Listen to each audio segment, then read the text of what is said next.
ദൈവനാമം മഹത്വപ്പെടുമാറാകട്ടെ. സമാധാന സന്ദേശത്തിലൂടെ എന്നെ ശ്രദ്ധിക്കുന്ന എല്ലാ പ്രിയപ്പെട്ടവർക്കും വീണ്ടും വരുന്നവനായ ക്രിസ്തുയേശുവിൻ്റെ നാമത്തിൽ എൻ്റെ സ്നേഹമുണ്ട്. റോമാലേഖനം 11 അധ്യായം അതിൻ്റെ 33 മുതലുള്ള വാക്യങ്ങൾ. ദൈവത്തിൻ്റെ ധനം, ജ്ഞാനം, അറിവ് എന്നിവയുടെ ആഴമേ, അവൻ്റെ ന്യായവിധികൾ എത്ര അപ്രമേയവും അവൻ്റെ വഴികൾ എത്ര അഗോചരവുമാകുന്നു. കർത്താവിൻ്റെ മനസ്സറിഞ്ഞവനാർ? അവന് മന്ത്രിയായിരിക്കുന്നവനാർ? അവന് വല്ലതും മുമ്പേ കൊടുത്തിട്ട് പ്രതിഫലം വാങ്ങുന്നവൻ ആർ? 36 വാക്യം ഇങ്ങനെയാണ്: സകലവും അവനിൽ നിന്നും അവനാലും അവങ്കലേക്കുമാകുന്നുവല്ലോ, അവൻ എന്നേക്കും മഹത്വം.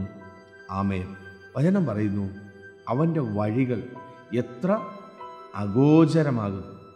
ദൈവത്തിൻ്റെ ജ്ഞാനത്തെക്കുറിച്ച്, അതിൻ്റെ ആഴത്തെക്കുറിച്ച് പൗലോസ് റോമ സഭയോട് പറയുകയാണ്.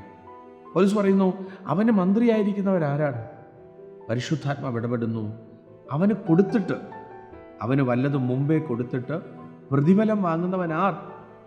എന്നെ കേൾക്കുന്ന പ്രിയരെ, ഒന്നുറപ്പിക്കുക, സകലതും ദൈവത്തിൽ നിന്നും ദൈവത്താലും ദൈവങ്കലേക്കുമാകുന്നു എന്ന് തിരിച്ചറിഞ്ഞാൽ യോബിൻ്റെ ജീവിതത്തിനകത്ത് ആഞ്ഞടിക്കുന്ന ഒത്തിരി തിരമാലകൾ, പെട്ടെന്ന് സംഭവിക്കുന്ന തകർച്ചകൾ, ഇതൊക്കെ സംഭവിക്കുമ്പോഴും തൻ്റെ ജീവിതത്തിനകത്ത് നിരാശ കൊണ്ടുവന്ന് വിതയ്ക്കാൻ പിശാച് പല പദ്ധതികൾ ഇടുമ്പോഴും, സ്വന്തം ഭാര്യ വന്നിട്ട് തന്നെ വിരൽ ചൂണ്ടി തന്നെ പഴിക്കുമ്പോൾ, തന്നോട് പോയി ചാകാൻ പറയുമ്പോൾ യോ പറയുന്നൊരു കാര്യമുണ്ട്: ഒരു പൊട്ടി സംസാരിക്കുന്നത് പോലെ നീ സംസാരിക്കരുത്.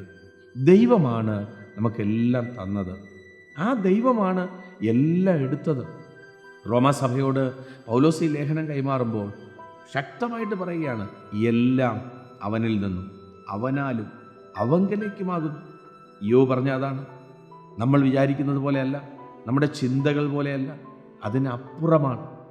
ആ ഭാഗത്ത് നിലയുറച്ചു നിന്ന യോബിനെ അസാധാരണമായ മഹത്വം ഒരു 42 അധ്യായത്തിൽ ഇറങ്ങി വന്ന് ദൈവത്തിൻ്റെ വലിപ്പം കേൾക്കുക മാത്രമല്ല, കാണുകയും കൂടെ ചെയ്തതുപോലെ ജീവിതത്തിനകത്ത് പ്രിയരെ, ദൈവത്തിൻ്റെ ആ ദയയും മനസ്സലവും കരുണയും അതിൻ്റെ ആഴമൊക്കെ ഒന്ന് തിരിച്ചറിഞ്ഞാൽ അത് അഗോചരമാണ്, നമുക്ക് ചിന്തയ്ക്കപ്പുറമാണ്, നമുക്ക് വർണ്ണിപ്പാൻ കഴിയാത്തതാണ്. ആ നല്ല കർത്താവിനെ മുറുകെ പിടിച്ച് നമ്മളാൽ ഒന്നും ചെയ്യാൻ കഴിയത്തില്ല, കർത്താവേ നിൻ്റെ ദയയാണെന്ന്, നിൻ്റെ വിശ്വസ്തതയാണെന്ന് പറഞ്ഞ് ആത്മാവിൽ അന്ത്യം വരെ സഞ്ചരിപ്പാൻ ദൈവം കൃപ ചെയ്യട്ടെ. വിശ്വസിക്കുക, പ്രാർത്ഥിക്കുക. ദൈവം വിശ്വസ്തൻ. God bless U.